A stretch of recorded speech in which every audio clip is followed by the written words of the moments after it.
جبکہ شریعت کے قوانین محدود ہیں، لمیٹڈ ہیں، تو ان لمیٹڈ مسائل کو حل کرنے کے لیے لمیٹڈ قوانین یا لمیٹڈ احکام کافی نہیں ہو سکتے ہیں. اس لیے ضروری ہے کہ حالات کے پیش نظر، ماحول کے پیش نظر، افراد کے پیش نظر احکام کو موڈیفائی کیا جائے اور اس کو زمانے کی ترقی سے ہم آہنگ کیا جائے.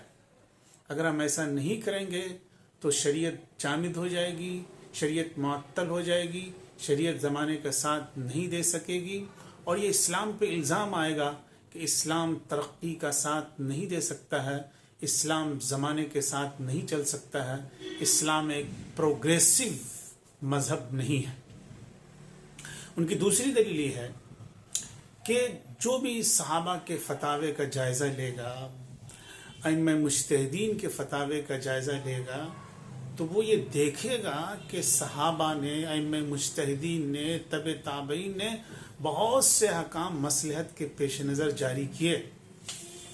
حضرت ابوبکر صدیق رضی اللہ تعالیٰ عنہ نے قرآن کو جمع کیا مصلحت کی وجہ سے، منکرین زکوٰۃ سے جنگ کی مصلحت کی وجہ سے. حضرت عمر فاروق رضی اللہ تعالیٰ عنہ نے بیک مجلس 3 طلاق کو نافذ کر دیا مصلحت کی وجہ سے. جیل کی تعمیر کی مصلحت کے پیش نظر. انہوں نے بھوک مری کے زمانے میں چوری کی سزا کو موقوف کر دیا مصلحت کی وجہ سے.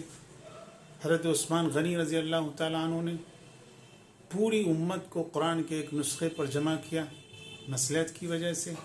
حضرت علی رضی اللہ تعالیٰ عنہ نے غلو پسند شیعوں کو جلانے کا حکم دیا، وغیرہ وغیرہ.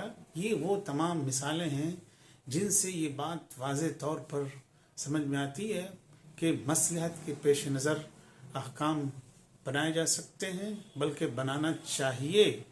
سوال یہ ہے کہ مصلحت سے استدلال کرنے کے لیے یا مصلحت کی بنیاد پر احکام جاری کرنے کے کیا شرائط ہیں.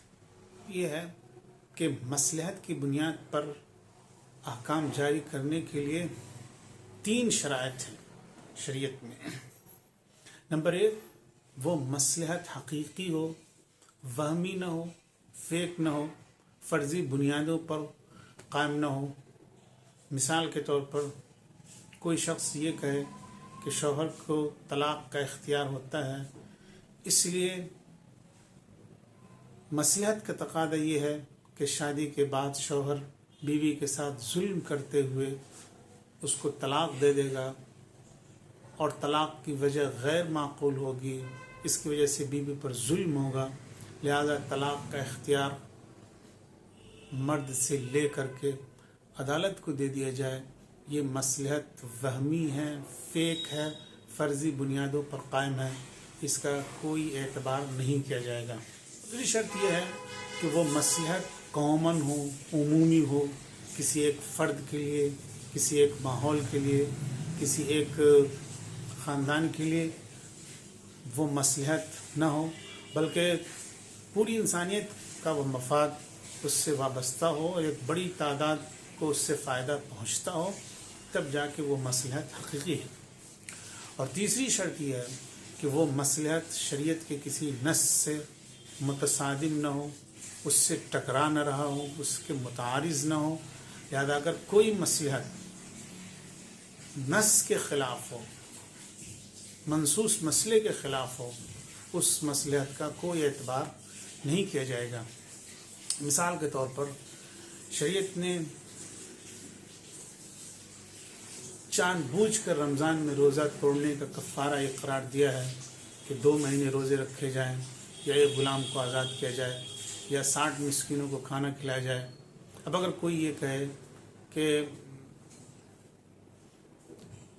جو شخص مالدار ہے، پیسے والا ہے، اس کے لیے غلام آزاد کرنا بالکل آسان ہے، لہذا اس کے لیے غلام آزاد کرنے کا کفارہ مناسب نہیں ہے، اس کو تو صرف 60 روزے ہی رکھنے پڑیں گے، تو یہ بالکل نص کے خلاف ہے. نص میں جو بات کہی گئی ہے اس میں امیر غریب بادشاہ فقیر کا کوئی فرق نہیں ہے، لہذا ایسی مصلحت کا کوئی اعتبار نہیں کیا جائے گا. کچھ لوگ مصلحت مرسلہ سے استدلال کو درست نہیں سمجھتے ہیں، مصلحت مرسلہ کو دلیل نہیں مانتے ہیں، اور ان کے دو شبہات یا دو اشکالات. پہلا اشکال یہ ہے کہ شریعت نے تمام مسائل کا خیال رکھا ہے اور کوئی ایسی مصلحت نہیں ہے جس کے بارے میں شریعت کی طرف سے رہنمائی موجود نہ ہو. شریعت نے ہر موڑ پر، ہر میدان میں، ہر شعبے میں لوگوں کی رہنمائی آلریڈی کر رکھی ہے. اس لیے اب مصلحت کی بنیاد پر کسی نئے قانون کو بنانے کی ضرورت نہیں ہے. ان کا دوسرا اشکال یہ ہے کہ اگر مصلحت کی بنیاد پہ قانون سازی کا دروازہ کھولا جائے گا تو اس سے نفس پرستی کا دروازہ کھلے گا. خواہشات کی بنیاد پر لوگ احکام مستنبط کریں گے، لوگ احکام جاری کریں گے، اور اس طرح سے اسلام یا شریعت ایک کھلواڑ بن کر رہ جائے گی، اور لوگ اپنی اپنی مرضی کے حساب سے، اپنے اپنے فائدے کے حساب سے قانون بنانا شروع کر دیں گے، اور یہ بہت بڑا ایک مسئلہ بنے گا اور امت میں بہت بڑا اس سے بگاڑ آئے گا. اس سلسلے میں انصاف کی بات یہ ہے کہ اگر مصلحت مرسلہ کا دروازہ بند کر دیا جائے تو اسلامی شریعت جامد ہو جائے گی، اسلامی شریعت معطل ہو جائے گی، اور لوگوں کا ساتھ دینے کے لائق وہ نہیں رہ سکے گی، اور اس پر یہ الزام لگے گا کہ اسلام بیک ورڈ لوگوں کا مذہب ہے. اسلام ایک ایسا قانون ہے جو آؤٹ آف ڈیٹ ہو چکا ہے. آج کے دور میں، ترقی یافتہ زمانے میں اسلام کی اب کوئی ضرورت نہیں ہے. اگر کوئی ایسا الزام لگائے گا تو یہ الزام بہت ہی غیر مناسب، بہت ہی غیر معقول ہے.